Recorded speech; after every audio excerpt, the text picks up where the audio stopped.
Hello and welcome to this week's edition of the Weekend Preview. We're up in the sunny Gold Coast and I've got Tony McAvoy with me. We've been working really hard at the sales. Tony, it's been quite a tough market for the buyers, but we think we found a couple of nice horses.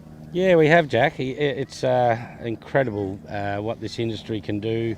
It seems to be impervious to what's going on in the world, and the prices are up. There's more horses in the sale, and the average price is up. So it's been extremely hard to buy, especially hard to buy a colt. But look, we've done our work. We worked very hard, as you've said, and the ones that have fallen through the cracks and in our price bracket, we've jumped on them, and we've bought some lovely horses. So I'm pretty happy with where we're at, and hopefully we can strike again today. Now we'll move on to this weekend's runners. Before we go to Saturday, we'll go to Friday night at the Valley, where we've got Run Runner in race 2. We have Fighter for Damien Oliver. Bit of a bridesmaid, this fella. 3 starts, 3 seconds. Can he go one better? Yeah, I think he can. Like, he's just missed by 0.1 or 0.01 of a length, so a nostril in his last 2. And what he's been doing, Jack, he's been getting to the front and waiting for them. He's just been clocking off. He's just taking a while to work it out. So on the advice of Baron Vorster, we've put a visor on him tonight. And that's a blinker with a little gap in it so he can actually see them coming. But I think Damien Oliver, barrier 2, he's just got to be effective around the Valley, and I think he can win. And he's $2.50 for the punters out there. Now we'll move over to Murray Bridge on Saturday, where we have the 7 runners. The first comes in race 2, where we have 2 runners. It's a benchmark 78 over the 2,000 metres. The first is Quaffany for Baron Vorster. Fourth up, this fella should be rock hard fit, and the 2,000 metres should shoot him well. Yeah, look, his last start, you just got to put a line through it. He had a little bit of a setback after running poorly on a shifting track, and then we ran him in a 1500 at Gawler. He just found it far too sharp, but it was a good tune-up for him into this race, and 2,000 metres the right trip. He's a pretty handy horse, this fellow, and I think he's ready to find his form. He's 1 from 1 at the track and currently at an $11 quote. The other runner in the race is Resurge for Jess Eaton. Has a hoof on the till, this fella. Hasn't run worse than top 5 in his last 6 starts, which is a testament to his consistency, and he's a $4.40 chance. Yeah, going well. The big track at Murray Bridge will suit him. He's won there. Ran super the other day, got back a little far and just worked strongly to the line to run second. So he doesn't win often, but he's been pretty consistent for us, and the horse has been trouble free, and he's very hard and fit and ready for Saturday. We'll now move on to race 4, a 1,200 metre maiden, where we have Investiture. First up, has had ran 3rd at Balaclava and has trialled nicely since. Is he going to fire first up? I think so, Jack. I think so. The horse is really well. 1,200 metres is going to be short of his trip, but he showed good speed in a trial at Oakbank, sat outside lead and went on and won the trial nicely. So I thought this was the race come up at the right time for him. He's ready to go. And whilst the race will, as I say, it's short of his trip, he'll be very hard to beat in a maiden, and I think he's a good each-way chance. Currently $5 with the bookies out there. We'll now move on to race 6, and no Metro wins over the 1,800 metres, where we have the 2 runners. The first in Zula, fourth up, 2/3 this prep, drops back from a benchmark 70 at Flemington to a no Metro wins. Is she primed? Oh yes, she's really well. She let us down very badly the other day at Flemington. Her run prior to that was at Morpheville. She was a good thing beaten.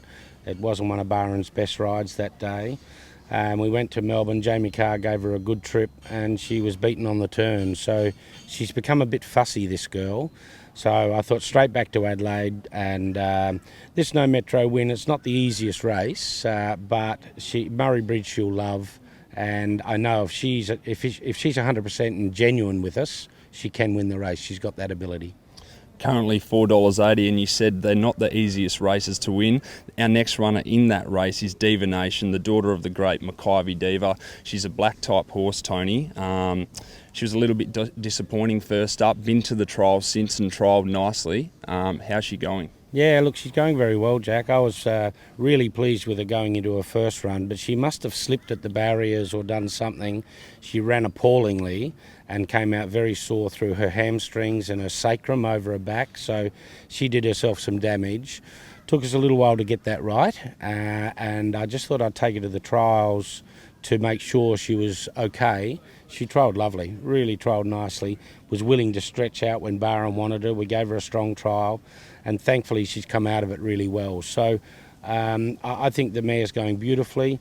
She's coming into this off a setback, which is always hard, out to 1,800 metres, and especially the way her shape is. She's a very round and heavy set filly. A mare, so she's going well enough to win the race, and I think whatever she does in this race, she'll improve out of it with fitness too. She's currently a 440 chance with Sportsbet. Out of the two, who's your pick? Look, Diva Nation is my pick.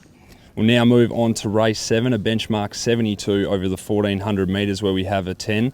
Fourth up, one first up, drops back from Saturday grade in Victoria. Can she return to winning form? I think she can, Jack. I think she can. She wasn't comfortable down the straight at Flemington and then just got too far back at Caulfield and still ran very well. So when you look in the form, the last two runs will look ordinary. They weren't. I thought the runs were very good. I think out to 1,400, back to Adelaide grade, I'm pretty confident she can win. And she's $5 for the punters out there. We'll now move on to race 9, a benchmark 86 over the 1,200 metres where we have the old boy, Foxhall, drops back from Group 3 and listed grade in his last two starts to a benchmark 86. Can he turn the tables and get back on the winning podium? I think so, Jack. He looks great. The horse is in really good order. Just got a mile out of his ground last start. Just got to put a line through last start, and dropping back out of the stakes grade level. He's a good quality horse. Like, he is a stakes winner, but back in this level, he'll be very hard to beat. He looks really well placed. And he's a juicy price for the punters out there, $11 currently with Sportsbet. We'll now move on to our runners at Flemington, where we have the two runners. The first comes in race 3, race 5, a 1,600 metre handicap. Number 3, overexposure, barrier 3. He's third up, third last start in the same grade, and Damien Lane hopped off the horse and said I zagged when I should have zigged, and probably would have won the race. Yeah, I think that's right. He looked very unlucky the other day and ran amazingly. So he's trained on beautifully. Mile is ideal. Flemington's ideal. He's a pretty good banker, I think, on the weekend. Currently $2.80 with Sportsbet. We'll now move on to race 8, a benchmark 78 over the 2,000 metres where we have Coulth, third up this time in. How have you rated his first two runs this preparation, and can he go on with it? Yeah, he really can. He's a talented horse, Jack, this fellow. His first run was super. Moonee Valley didn't quite suit him, and the tempo of that race didn't quite suit him. Then we went on to his next start where he raced a bit flat, second up. He was a little bit plain. He didn't quite finish the race off. Came out of it perfectly fine. We couldn't find anything wrong with him. So we've mixed his training up a little bit. He's been going down to Ballarat and working up on the 7 furlong uphill track there. And he's got the addition of blinkers. And he comes into this race on 54 kilos. So he's a really bright, staying horse. He's got a great future, and he should regain his form tomorrow. Currently a $7 chance with Sportsbet. Now the $1 million question, if you had $100 to spend of my money, where would you be putting it? I'd be telling you to put it into a yearling here at the Gold Coast Magic Million Sales, something we're going to buy today. Perfect. Well, there you have it, folks.